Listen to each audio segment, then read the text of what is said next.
Well, today is the 18th of November 2021 in my time zone, which means that Pokemon Sun and Pokemon Moon have turned 5 years old.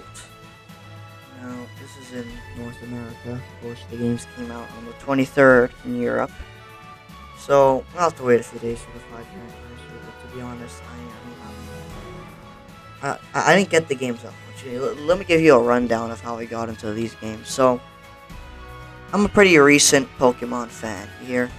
I got like when Pokemon Go was popular. I got a little bit into it.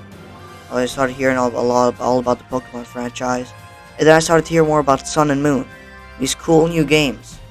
And then they came out, and I still wanted to get them. And then one day, 12 days after the Munchlax event ended, I got a 3DS and Pokemon Sun, and like that's been one of my most played games ever since. Of course, being beat out by Ultra Sun, which I literally have inserted in my 3DS that's on my desk right now. But my original Sun, which I have the cartridge on my desk also. My original Sun, I sunk several hours into that. I always play online. I beat the game.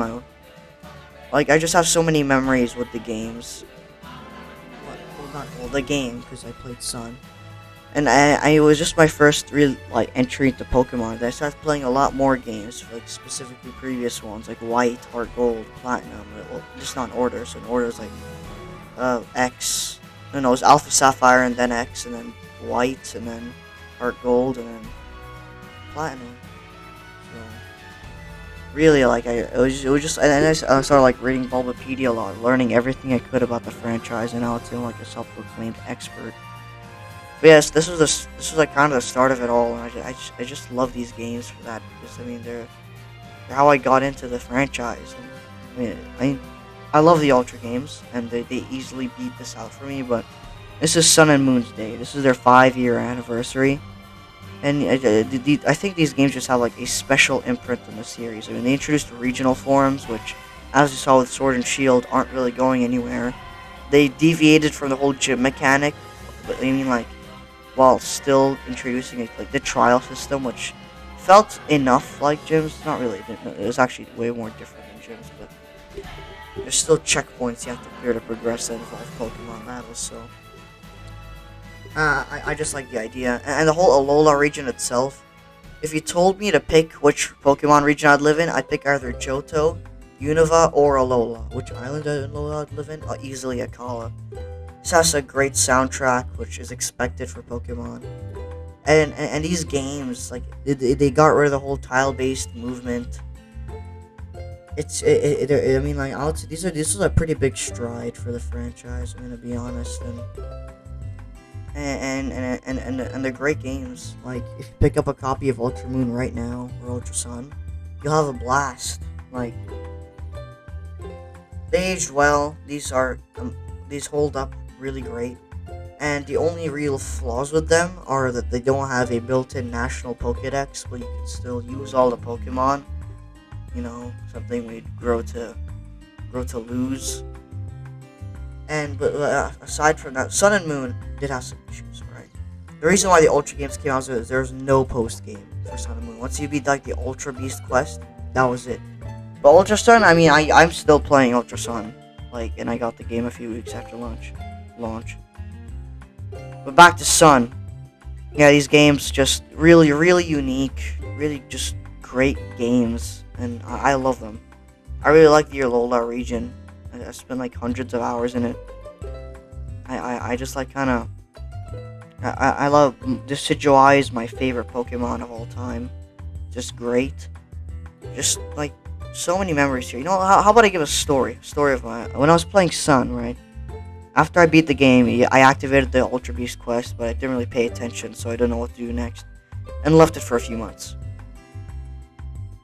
But one day, I was exploring Willa Volcano Park, because I think I wanted to pick something up for the GTS. I need to trade away, and then I hear the Ultra Beast theme. It's like bursting in. I had like headphones on, I believe, and it just boomed into. I almost passed out, right? And I see like Neolego appears. Like, what? So I brought it back, and I did the rest of the quest. But like, wow, that was a pretty cool moment for me. And another thing I always used to do in like 2019, there's a guy called Poke Nursery, this Twitch streamer. Basically, what you do is you deposit an Abra in the GTS, and you'd friend him, and then he'd give you whatever shiny Pokemon you want at like level 93 specifically. I got like a Staraptor, a Jumpluff, some really random stuff, like a freaking Maractus. I Wonder traded some of it away because of the guilt that I just getting these like free shinies, but it also helped me with my Ultra Sun Pokedex, which I completed. It was fun. Now that the channel is defunct, like entirely, even the website is just gone. But yeah, I still have some of his Pokemon, which I guess are a lost relic now. Oh yeah, and events. I don't live in the U.S. or Europe, so yeah, I didn't get to. I'm one of the saltiest moments of my life is Pokemon Legendary in 2018, where I could get none of the events. I had to sit there and watch because I couldn't go to GameStop, I couldn't go to EB Games, none of that. I just like sat. Shiny Zygarde, missed it. All the Lattes, missed it. Kyogre, all of it. And I'm still mad. Like, it's been 3 years and I'm still mad. I mean, it's just still kind of a problem with Sword and Shield because I missed the Zacian and Zamazenta event. But I'm getting events for that. I have Trainers Club account and it luckily gets codes, so I get events. But another event that I remember getting was like I was watching a Johnstone video in like 2019 also, and it was about berries. He said, "Oh yeah, right now there's this event going on where you can pick up a bunch of berries." I was like, "What?" So I go to Wi-Fi and lo and behold, I have a bunch of event berries, and they're still growing in my Poképalago. I keep farming them, so I always have them. And shiny stories in my original playthrough of Sun, absolutely nothing. I have not encountered a single wild shiny Pokemon in those games. Ultra Sun, on the other hand, is a little more spicy, right? So my first shiny in that game was the Ultra Wormhole Sigilif that I got, and I was freaking out. Like, it was really my first forte into shiny Pokemon. And this was like 2018, basically a month before I started this channel, and I was screaming. I was like, yeah, it's a shiny! And I got more, and it still felt great seeing them. And I got more, that felt less great. But as for like legitimate shinies, well, it was a long time until that happened because literally last month I got a Masuda Method Rowlet in my Ultra Sun game. Why did I hunt it in Sword and Shield? Because I didn't want to. I tried doing a bunch of hunts in my Ultra Sun, starting from like early 2018. But like none of them ever went anywhere until now. And literally earlier today, I got a shiny Minccino in the grass, also with my shiny charm. Hey, about that shiny charm, I spent like a year filling up the Pokédex with the GTS and with the help of Poké Nursery. And then I finally completed it, and it felt so satisfying. The last Pokemon I had to get was a Silvally. I was like maxing out its friendship and doing everything. And it finally evolved, and that was it. And I had to go, and I went to get my shiny charm. That was an awesome moment, and I still have that shiny charm. I still have my save files, and honestly, just everything associated with this region. I think it's gonna stick with me. I mean, the Alola region was my first. These games, this region, the Pokemon introduced. I don't think there'll ever be a Pokemon game like this ever again. Maybe they'll like decide to do I don't even know.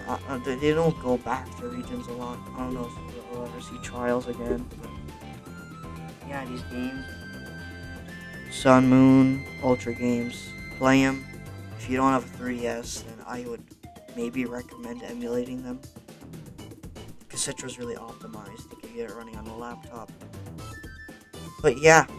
I mean, these are great games to experience. All I could say is I really recommend them, and happy 5 years. Just 4 more years until the fan base starts becoming nostalgic of them, and people start holding them as some of the best in the franchise.